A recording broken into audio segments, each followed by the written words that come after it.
Hello, everyone. Happy Wednesday, and I hope you're all well and enjoying reconnecting with family, friends, peers, and colleagues. My name is Joe Pickart, and I am chair of Husch Blackwell's Tax Practice Group. And it is truly my honor to be sharing this time with you today, about 270 people in all.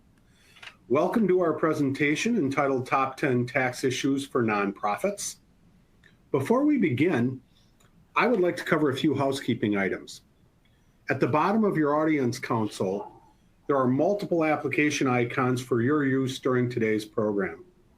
If you have any questions during the program, please submit via the question box below. We will try to answer all questions during the webcast today, but if we don't get to your question, we will certainly follow it up via email later. A PDF of the presentation is available for downloading in the resources folder. This program has been approved for continuing legal education hours. To report your hours, click on the CEU icon at the bottom of the screen. A certificate of attendance, including course number, will be emailed to you tomorrow, along with the recording of the webcast for watching and sharing with others. Toward the end of the program, we would ask that you be sure to complete the survey as we use your feedback to plan future programs and improve on our own presentations. That's it for the housekeeping items, so let's get started with the programs. Again, we are excited to be talking to you about the top 10 tax issues for nonprofits. Our speakers today are Kyle Garcia, Doug Jones, and Bob Romashko, all Husch Blackwell tax practitioners with experience in the tax-exempt field. I'm going to ask each of them to share a little bit about themselves when they are on screen presenting. As for myself, I'm a tax controversy guy. I've practiced 30 years in combating assessments by federal, state, and local tax assessing authorities, and the last 20 or so engaged almost exclusively in state and local tax appeals and litigation, including several on behalf of tax-exempt organizations. So with that, let's begin. Our top 10 tax issues are found on the slide in front of you, and we will be handing off the discussion as we go through those top 10. I'll see you again towards the end, and away we go. Bob?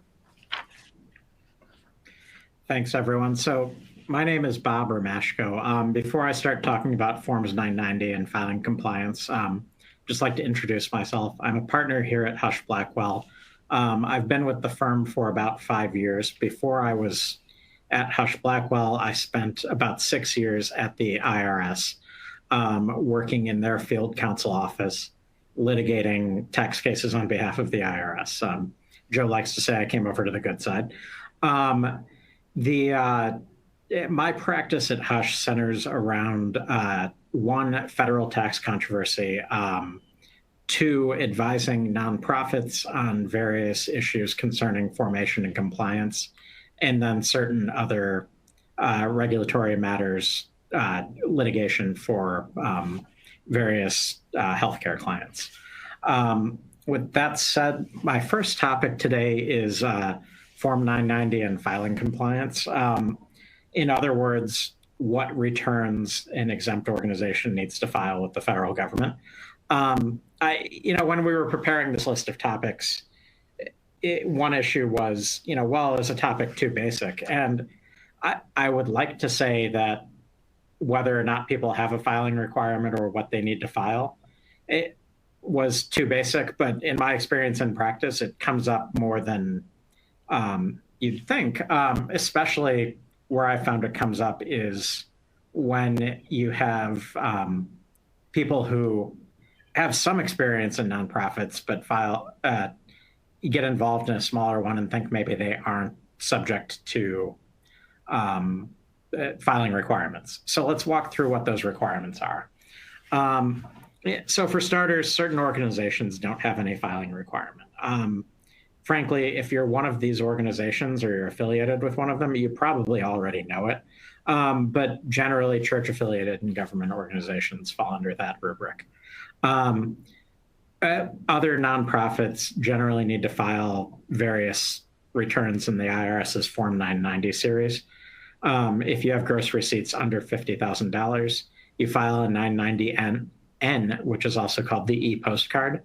And it basically just says your name, your employee identification number, your tax year, and more or less that you're certifying you don't have a return requirement. On the other hand, if you have gross receipts less than $200,000 and assets of less than $500,000, and you need to meet both of those tests, you can file the Form 990EZ. It's a 4-page form. It has 52 line items. It's a relatively simple filing as IRS returns go.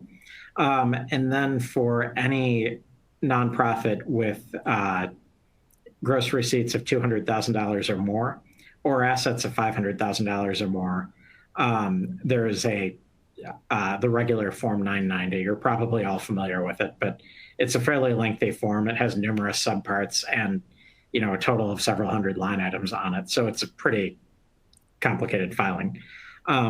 That is for organizations that qualify as public charities or certain other organizations like C4s. On the other hand, or C6s. On the other hand, if you're classified as a private foundation, you need to file a Form 990-PF, which is true regardless of your assets or income. You may also have different forms that apply depending on whether you have UBIT, which we'll talk about more later. Then you have to file a 990-T. If you have lobbying expenses, you need to report those on an 1120 POL. So there may be other specialty forms that fit your situation as well, in addition to the 990 requirement. So why is this important? The answer there is because of the IRS's automatic revocation scheme. If you fail to file Form 990 for 3 consecutive years, which you'd like to think wouldn't happen if you're being diligent, but it happens, you're automatically revoked. Your nonprofit status or exempt status is automatically revoked as of the due date of the 3rd return. The important thing to note is that happens as a matter of law. So even if you don't get the notice, legally you are revoked, and you can't hold yourself out as a nonprofit once you know that. That's the most important thing. You can get reinstated if you have reasonable cause for failing to file the tax returns. You can potentially get reinstated retroactively. However, it's difficult to establish reasonable cause for complete failure to file a tax return. So an important thing to keep in mind. I also just very briefly wanted to touch on audit preparedness. A surprising number of clients, when they get subjected to an IRS audit or a compliance check, come into it not really sure what they need to do or what they, where their records are really. Frankly, the single best thing you can do to be prepared for an audit is just knowing where your important records are. That sounds simple, but I'm amazed at the number of people who have trouble producing things that ought to be in corporate minute books or finding the work papers associated with old tax returns or audits. So just keeping those organized can save you a lot of headache if the IRS comes calling. And the thing I'll say there is, having advised IRS auditors for years, they very much operate on a where there's smoke, there's fire kind of regime. A lot of audits are just triggered randomly. They'll ask some basic questions. If they get the documents they're looking for with a minimum of hassle, they're likely to not make any changes. So, just being prepared and organized can go a long way towards easing any hassle from an audit. All that said, I will now turn things over to Doug Jones to talk about private inurement. Hello, everyone. My name is Doug Jones. I am a tax partner with Husch Blackwell. My practice is primarily transactional in nature, which includes a significant amount of work with nonprofit and tax-exempt clients. So let's dive right into private inurement and private benefit. So private inurement is a kind of bedrock principle in the tax-exempt area. It dates back to the 1909 statute that first introduced the sort of this regime, this concept. For a 501c3 to obtain and maintain tax-exempt status, no part of its net earnings may inure either in whole or in part to the benefit of any private shareholder or individual. And the concept here is has to do with stopping the funds of the tax-exempt entity from being used or distributed or otherwise benefiting insiders of that entity. So the board members, the officers, the employees, the founder, the creator, that's the type of abuse that this is looking to prevent. And the code is rather strict. It literally prohibits any private inurement, no matter how small. And in addition to that strict prohibition, the remedy for the IRS is also rather severe. It's you lose your tax-exempt status.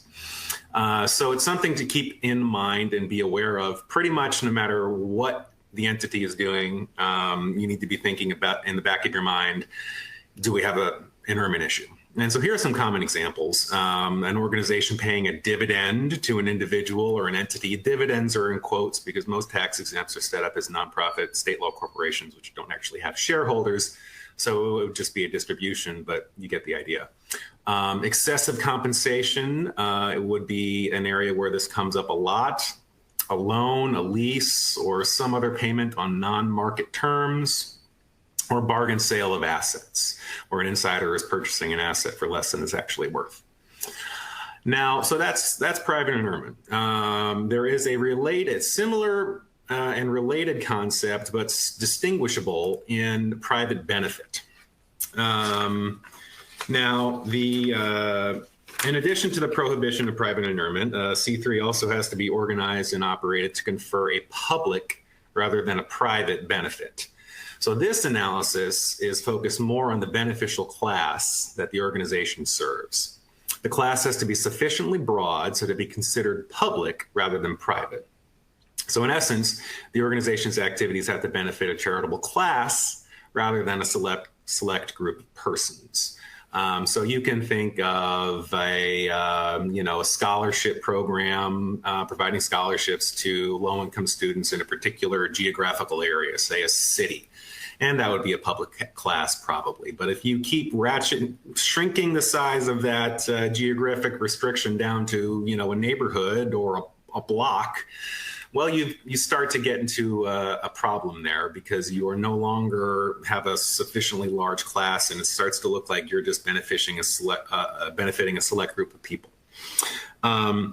Now, the prohibition of private benefit is a little bit less strict. It is not an absolute prohibition like private inurement is. A small amount is allowed if it is incidental to the exempt purpose of the organization. And if a small amount or if an impermissible amount of private benefit is found, the IRS can impose an excise tax or can also proceed to revoke tax-exempt status. So there's a little bit more wiggle room in the private benefit, public benefit area. So here are some examples from some rulings and memos that we have. The first is Revenue Ruling 70-186. And this had to do with a lake that was used by the public for recreational purposes. And it was extensively used by the general public and also by landowners who had property on the lake, who set up an entity to beautify, improve the lake. Obviously, those landowners were benefiting because they set up this entity and they owned property on this lake. But the IRS ruled that was incidental to the exempt purpose of the entity, which was to, beautify the lake for public recreational purposes. There's also a GCM that dates back to '87, which has to do with a fraternity which had a foundation which gave money to the various chapters so the chapters could build libraries for the fraternity members to use.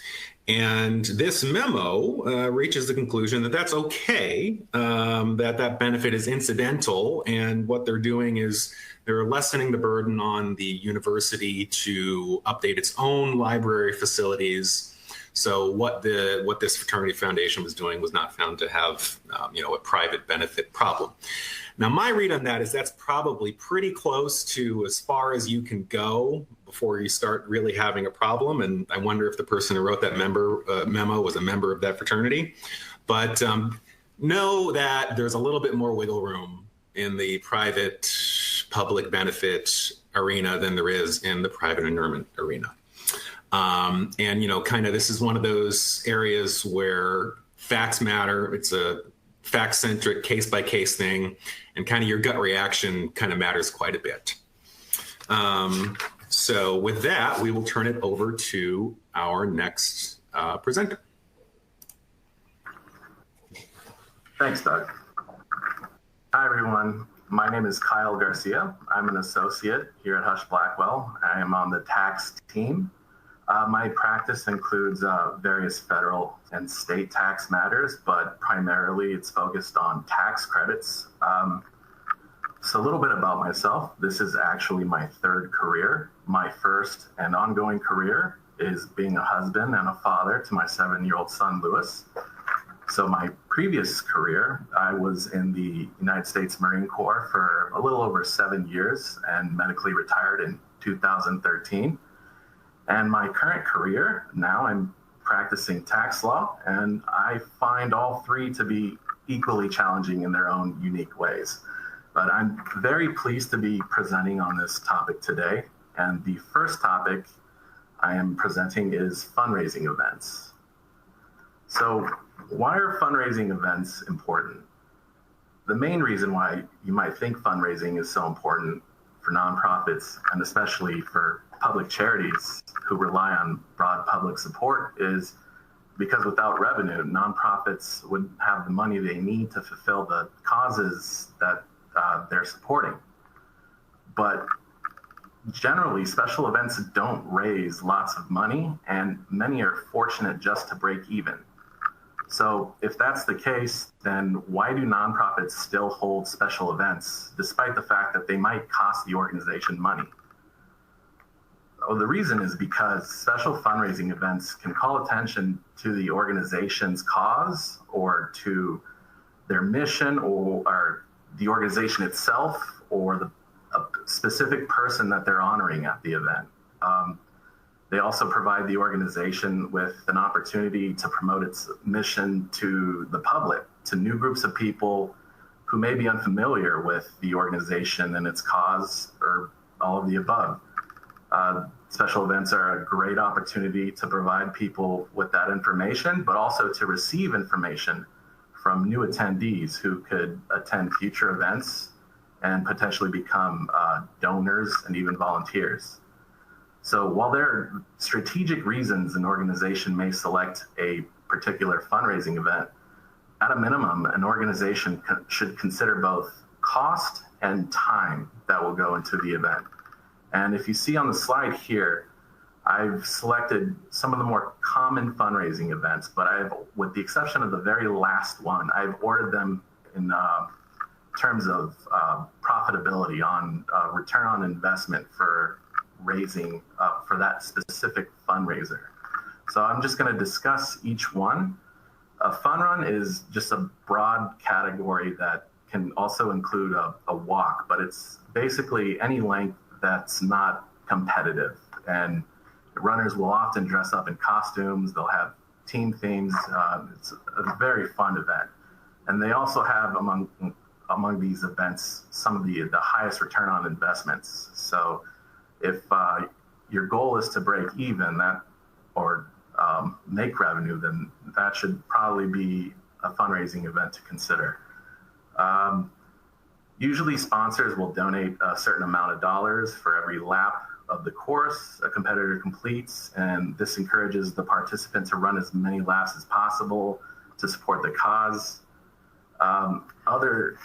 The A-thon events, so those can be any bike-a-thon, golf-a-thon, dance-a-thon.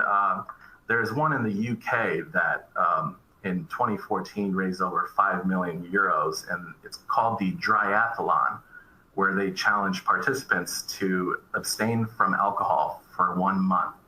So I thought that was a very interesting one. Auctions. So specifically silent auctions I listed here because silent auctions tend to be better administratively than actual traditional auctions for reasons I'll cover in the next slide. Fundraiser raffles, they can be a traditional raffle or a reverse raffle, where if you intend to prolong the actual raffle by having the winner be the last ticket selected, this can usually go well with another main type of fundraising event like a sporting competition or a show. Art exhibits, they also do very well. And galas, although galas have pretty high upfront costs, so that tends to be kind of an issue.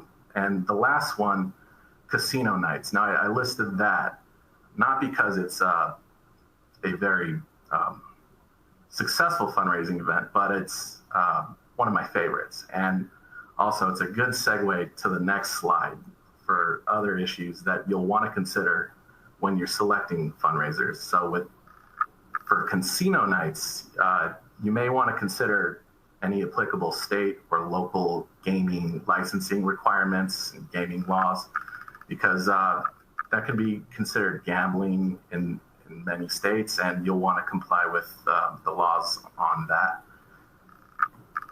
Also, you'll want to plan to record all fundraising transactions. You have to basically record all the activities because organizations are responsible for recording all fundraising transactions and reporting activities. So the greater amount of gross receipts, the greater reporting requirements, and the more kind of an administrative burden that will be.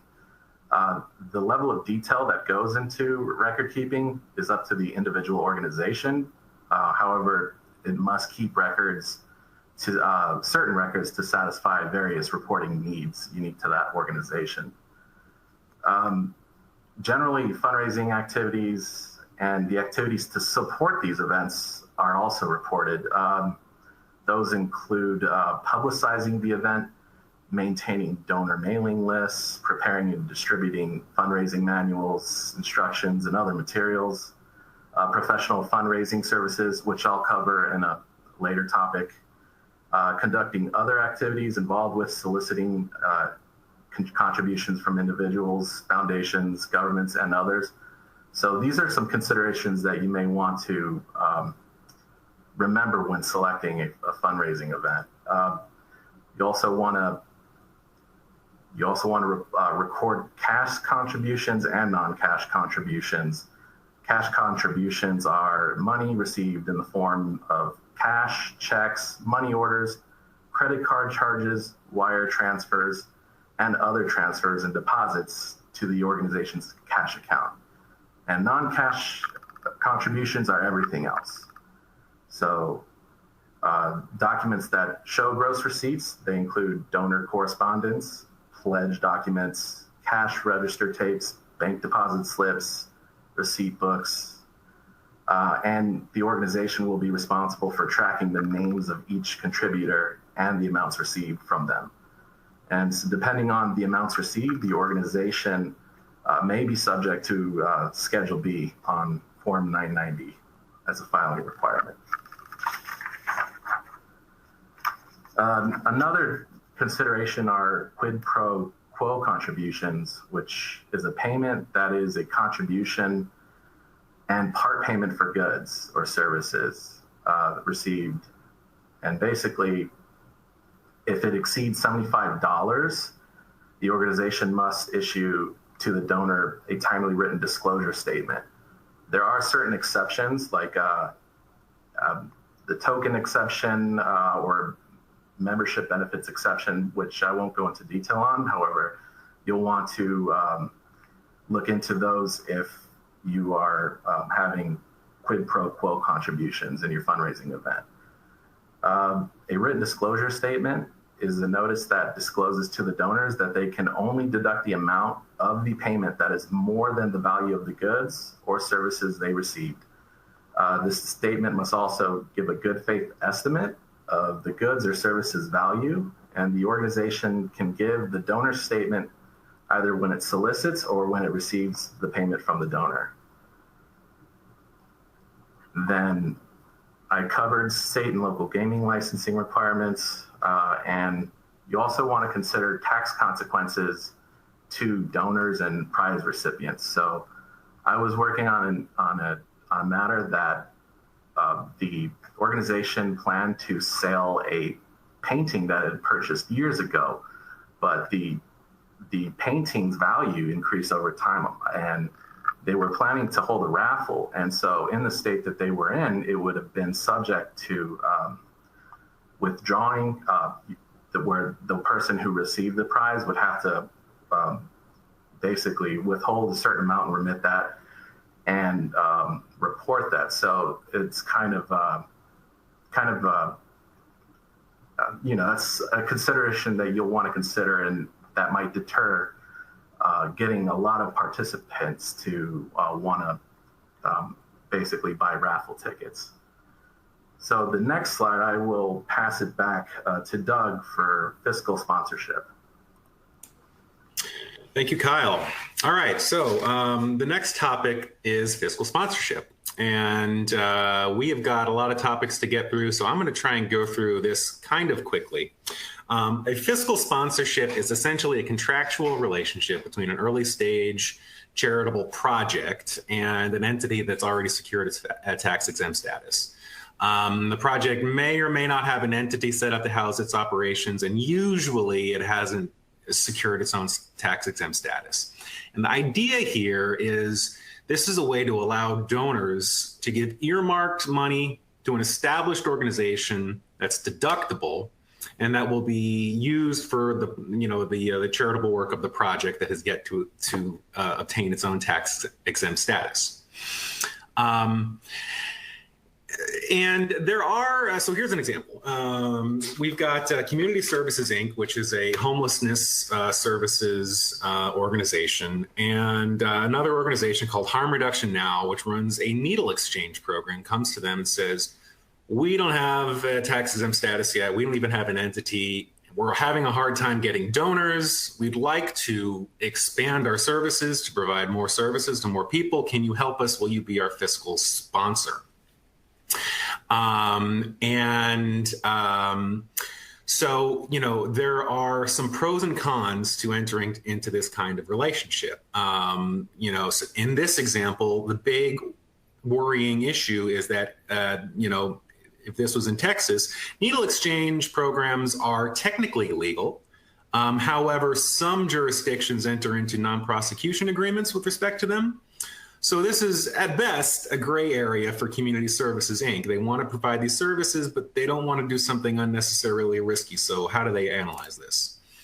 Well, here are kind of the pros and cons. From the sponsor's point of view, it's a way to expand services without starting from scratch. So this can be a good way to show your donors, hey, here's this new exciting program we're doing. We're partnering with these people, and you can do it, get that up and running faster than if perhaps you did it yourself. Also, typically the sponsor will be paid a fee for serving in this capacity. Now, the con, and the example really drives this home, is that it exposes the sponsor to non-tax liabilities of the program. So, what happens if that non-prosecution agreement lapses, or if the law changes, or a lot of questions there. In addition to that, there are tax risks if the new program is not in line with the exempt purpose of the sponsor. Then that could be a big problem for the sponsor, because the sponsor is only supposed to be doing things that are in line with their exempt purpose.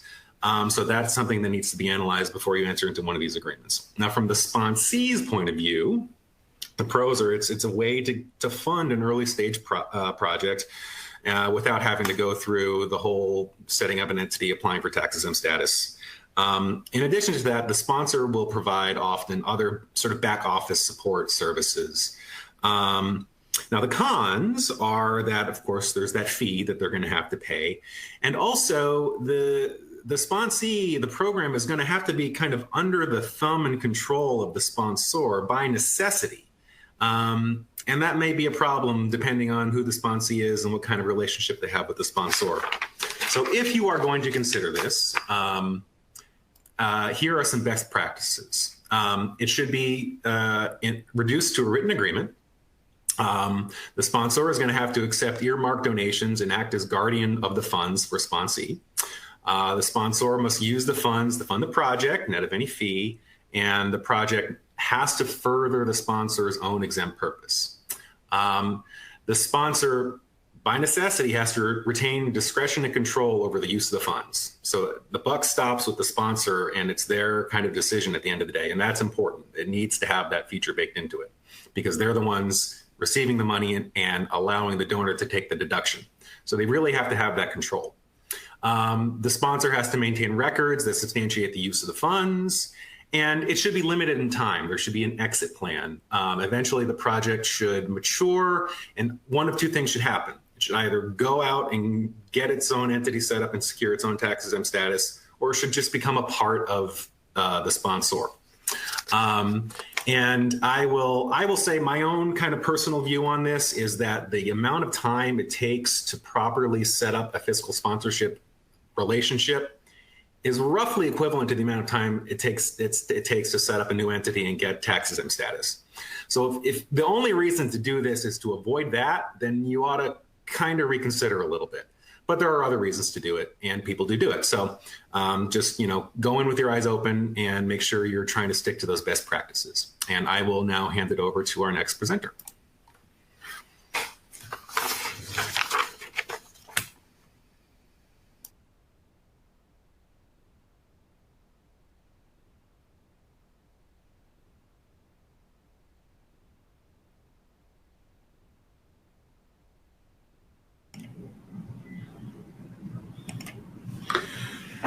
Bob, I think that's you. If you could unmute your mic. I apologize. I didn't catch that my microphone was muted. So we'll be discussing unrelated business income tax. The concept here, and I think probably most of the attendees are familiar with it, but is that a tax-exempt organization that engages in activities that are like for-profit activities that aren't related to their exempt purposes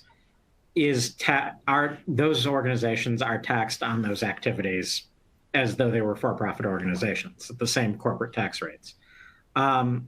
This only applies to certain types of income, though. It has to be trade or business income that is regularly carried on and not substantially related to the organization's exempt purpose. Briefly, so what is a trade or business? I think the important thing for everyone to know is that many activities are going to be considered trade or business, but often in the tax code, we look at trade or business as sort of a opposite or separate distinguished characteristic from investment or selling of capital assets, that sort of thing. So in general, if you're not talking about investments or interest or dividends, it is likely that a revenue generating activity is going to be deemed some sort of trade or business by the service. That's the important thing to note on this point. As to whether something is regularly carried on, there are a lot of examples in the regulations. But the important thing to know is that the service considers, or the IRS, the government, and the law for that matter, considers an activity to be regularly carried on in relation to similar activities. Hypothetically, if you were raising funds by selling Christmas trees in December, it would be regularly carried on because that is when Christmas trees are sold by commercial sellers as well. That said, an activity is not regularly carried on just because you do it annually or semi-annually. So if you have a one weekend a year fundraiser you do every year where you're selling something, that doesn't meet the regularly carried on test, unless that's the only weekend a commercial activity would do. A commercial seller would do it as well. Third, to generate UBIT, the activity has to be not substantially related to your exempt purpose. For example, if your nonprofit is a museum, obviously admission isn't considered to be unrelated business. Your gift shop, the service will actually look at in an audit, it will actually fragment that line of activity and say, okay, well, sales of items, for example, postcards or posters of paintings in your museum are related to your exempt purpose. On the other hand, if you're the Chicago Art Institute, selling mugs that just say Chicago are not related to your exempt purpose. Very briefly as well, wanted to discuss what the consequences if you do have UBIT are. First, you pay tax. And that's not necessarily the worst thing in the world, as one of my partners at the firm likes to remind people. You pay tax if you have profits. And, having profits, you'd like to minimize the tax, but having profits is generally good. The bigger risk for UBIT is loss of exemption. Now, you're permitted to have UBIT, but too much unrelated activity can jeopardize your exemption because the IRS will say, well, you're really a business with some charitable functions instead of a charity with some business. The rule of thumb that practitioners like to throw around is 25% to 33% of your activity is where the line is, but there's no actual formal limit. I cited a revenue ruling that gives a test. You may receive a significant amount of unrelated business income as long as you carry out charitable programs that are commensurate with the scope of your financial resources. So ultimately, the test is kind of squishy, but the notion is intended to be that if you are, in good faith and, substantially performing your charitable functions, your UBIT is not necessarily too much.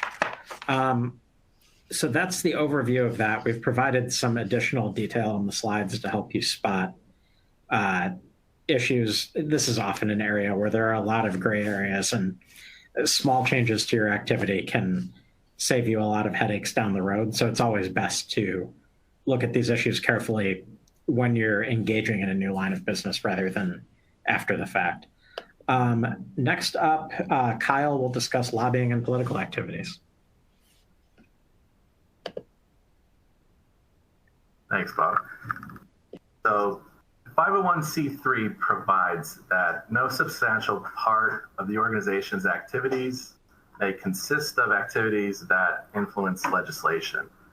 So note that Section 4945 imposes an excise tax on lobbying activities of private foundations that effectively prohibits lobbying activities for the private foundations. So what I'm covering applies to 501c3 public charity. A 501c3 may only engage in an insubstantial amount of lobbying. So this begs the question, how much lobbying can an organization engage in before it is considered a substantial part of its activities? And unfortunately, there's no bright line test. The test that exists is subjective. However, some practitioners use a general rule that an organization spends 5% or less of its budget on lobbying will generally be considered insubstantial.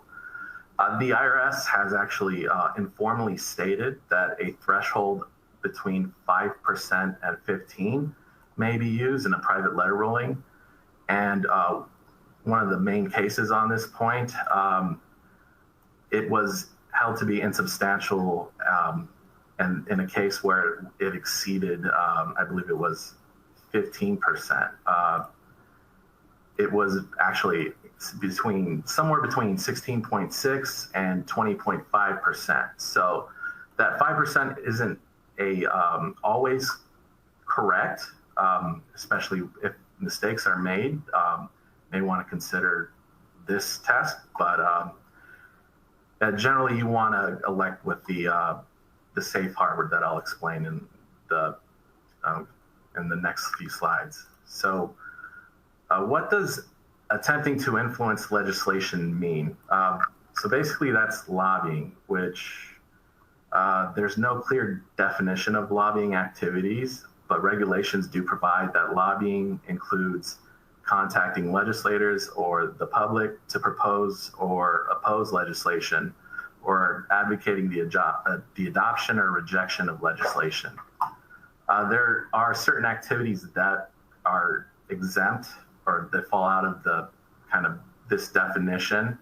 For example, nonpartisan analysis, but I won't go too much into detail on those. Just know that there are certain activities that might be considered lobbying activities, but that are actually outside that definition. So because of the vagueness of that test, the Congress adopted 501H, which this is relevant because there are penalties if lobbying is more than substantial that include loss of tax exempt status and excise tax on the organization and management. So you'll want to avoid that. Direct lobbying is pretty much any attempt to influence legislation through a communication with any member or employee of a legislative body, or with any other governmental official or employee who may participate in the formulation of legislation, or if the principal purpose is to influence legislation. Grassroots lobbying is in the regulations defined as, well, except with regard to a limited number of mass media communications.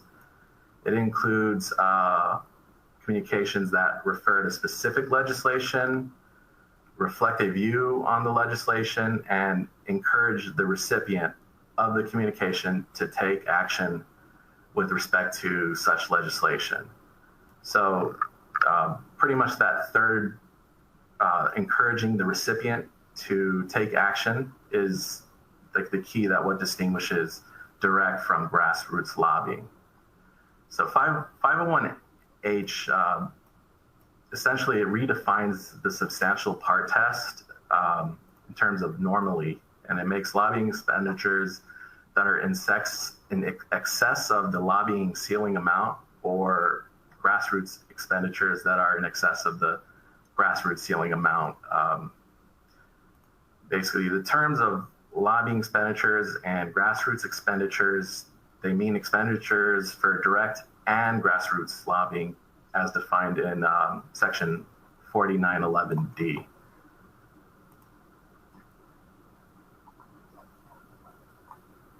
So this, here we go. This slide here kind of shows you how to calculate the lobbying non-taxable amount. And so if you see the handout that was sent out, it will basically explain how this chart works and how to calculate that amount.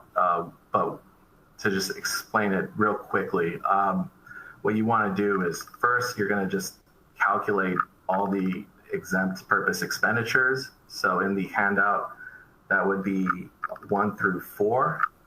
And then you're going to calculate the maximum combined lobbying amount using this chart here. So if you see here, it's pretty straightforward. You just calculate according to where that amount falls into that box. Then you calculate the grassroots lobbying amount, which is 25% of that combined lobbying amount, which is, the grassroots and direct lobbying. Then the fourth step, you want to categorize lobbying expenditures, and you You basically, after that, you record the lobbying expenditure allocations like overhead, salaries, and then you compute the tax if there is any on the excess over the limit. So the handout kind of walks you through the problem, and this chart is kind of a useful guide in computing that amount. So political campaign activities, there's an absolute prohibition on political campaign activities of 501c3s, including public charities. So intervention in a campaign for or against a candidate for federal or local public office, including written or oral statements. That is the definition of basically intervention in political campaign activities. Generally, two things must occur together for the prohibition to apply. One, certain types of activities by the charity, and two, an ongoing campaign by a candidate for public office. So Treasury regulations define the phrase candidate for public office as meaning an individual who offers himself or is proposed by others as a contestant for elected public office, whether such office is national, state, or local. And so I will pass the next topic, compensation issues, off to, is that? That's me, Kyle. Okay. And this time I've taken myself off mute successfully. So I would like to discuss the compensation issues that nonprofit organizations need to deal with from a tax perspective. First, exempt organizations, most of them, are still subject to employment tax, both the employer's share of employment tax and income tax withholding for payroll. Some religious orders are exempt. This means more than just you are affiliated with a church. It means that your employees are actual members of a religious order and are subject to conduct requirements. Most organizations won't run into that. If you are likely to run into that, you probably are aware that you are that kind of organization. I also want to discuss, though, there are certain restrictions on, I put this under executive compensation. It's not technically just executives, but it's generally where it comes up because it's going to be your most highly compensated employees. As tax on any remuneration over $1 million.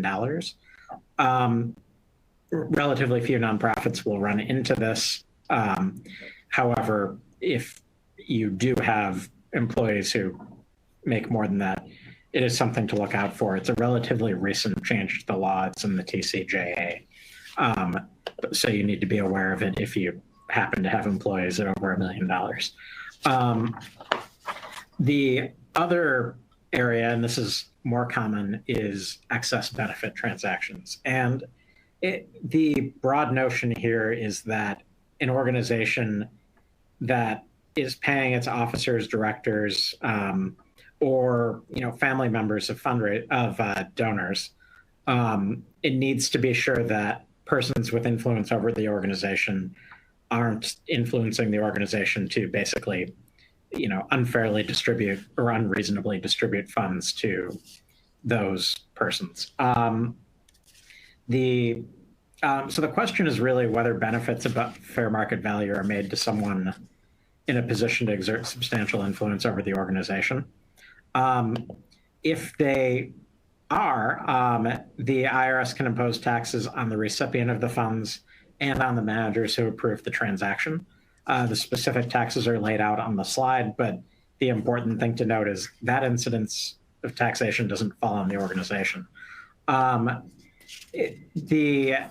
There are safe harbors that you can follow. They largely involve ensuring that you're paying fair market value for a transaction and you're documenting it accordingly. Where you're looking at setting off officer executive compensation, you need to be aware of these safe harbors. With that said, I will now turn it over to Kyle to discuss the first of our 3 state topics. Thanks, Bob. So state registration and solicitation. So the main purpose of registration requirements for solicitation of contributions is essentially to protect potential donors against fraudulent schemes. For example, one story, there was a reporter who sponsored a girl from Mali, and through the Save the Children Foundation, that girl had been dead for 4 years, and letters to donors purportedly from the children were being written by the organization and sent to the donors. So another example was in 2012, solicitors in California only passed about 39.6% of funds raised to charities, and New York only 37.9%, and Massachusetts 47%. So in an effort to crack down on misleading and fraudulent schemes, different states impose requirements that organizations need to register before soliciting for contributions in a state. So just real quickly, I'll cover that a professional fundraiser is any person who, for compensation, solicits contributions for a charitable organization other than the person, and there will be additional requirements for professional fundraisers in most states. And in some states, there is a requirement for fundraising counsel. That is counsel that's generally any person who, for compensation, consults with the charitable organization, plans, manages, advises, or assists with respect to the solicitation in the state of contributions for behalf of the charitable organization. And some of those states will only require registration when that person holds the money, and they will vary depending on the state. Another hot topic is internet solicitations, but to summarize this, different states will view online fundraising as triggering a registration requirement. The Donate Now button in some states may require registration. Some states have guidance on this. I believe Mississippi and California specifically. You'll just want to be aware that even passive acceptance of donations could be considered as requiring registration by some. I'll pass the next topic to Joe. Thanks, Kyle. And some of your comments regarding registration are a nice segue into the final two topics that we're going to have today. And keep in mind, everyone, my background again is tax controversy, and primarily state and local tax controversy. I will share with you that the next several slides are based almost exclusively on many of the issues that we have litigated and continue to litigate time and time again, knowing that each state may have a little bit of a different subtle issue with respect to registration and how exemptions apply. What I'm going to try to do is focus on common issues across all states, just so that you're prepared, and hopefully you won't make the same mistake in whatever state you're in. So I'm going to start by identifying that the single greatest misstep with respect to tax exempt entities and state and local tax generally, we're talking about property taxes, and we're talking about sales and use taxes, sometimes transfer fees imposed on the transfer of real property, are procedural related, including paperwork issues, timely filing and properly filling out the forms that need to be filed. Many of the nonprofit organizations that call me, some of which are very, very sophisticated, could have avoided any problems had they been aware of their procedural obligations at the time they arose. And so many times I'm involved in trying to unwind problems, not surprisingly. But again, the next several slides will be a way to identify some of those missteps so that you can avoid them going forward. I want to start with property tax compliance, and then I'll touch base on sales and use tax compliance.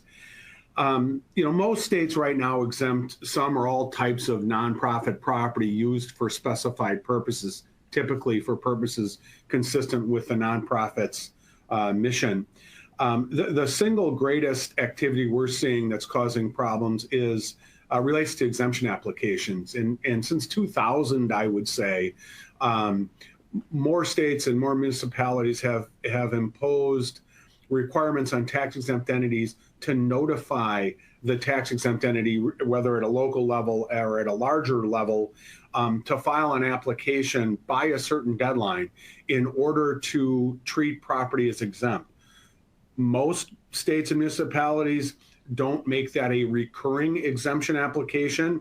There are some instances where there is a recurring reporting or application process, but for the most part, the exemption application is triggered when there's new construction to an existing property, or there's a purchase of a new property that was previously taxable and now becomes exempt, or a change of use in a property. A tax-exempt entity has used the property for a certain specified tax-exempt use, but now changes that use. Sometimes that mere change of use can trigger an exemption application refiling, even though everything should qualify substantively for exemption. So just keep in mind, be aware of the exemption applications, be aware of the deadlines, and be aware of the triggering events. Typically what happens if you miss it, you don't get the exemption for the particular year, but then the next year rolls around and you can jump in there. Partial exemptions, this is also an issue consistently throughout all the states, and just be aware of each state's treatment of property that's used to produce UBIT, oftentimes taxable for property tax purposes. There are also specific exclusions from various exemptions. I'll give you a very common one. In the nonprofit hospital setting, there are typically some sort of exclusion from the exemption for what's called doctor's offices.